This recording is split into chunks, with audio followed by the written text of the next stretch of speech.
my mouth a hymn of praise to our God.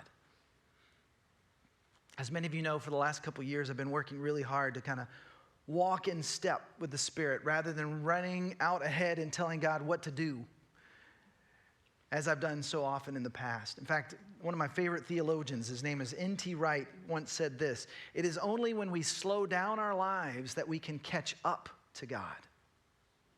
Listen to that again. It is only when we slow down our lives that we can catch up to God.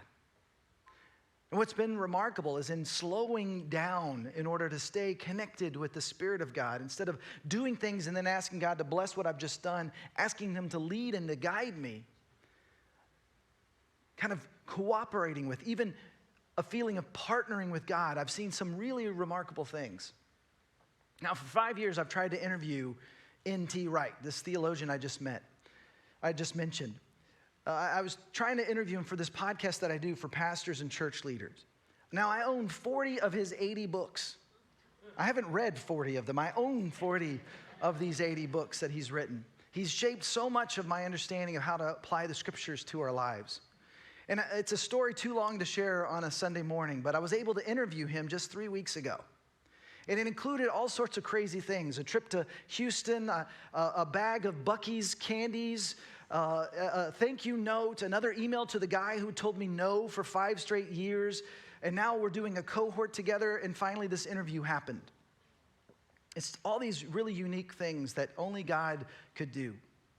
And it's called the Innovative Church Leaders Podcast. That's kind of the new name for what I've been doing for 5 years. You know, when some people's kids move out of the house, they pick up golf. I picked up podcasting. And in the last 3 weeks, our little podcast went from 16 subscribers, that's right, 16, to 25,000.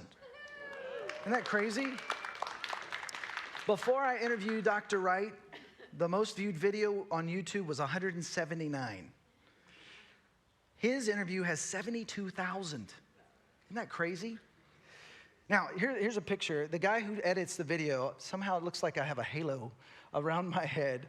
But the only other time in my life where I had a kind of a viral video was 18 years ago when YouTube was new and I was doing stand-up comedy at a Orange County college, and it has 66,000 views. Here's a picture of that one.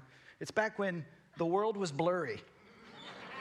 Nothing was in high definition. But here's the thing.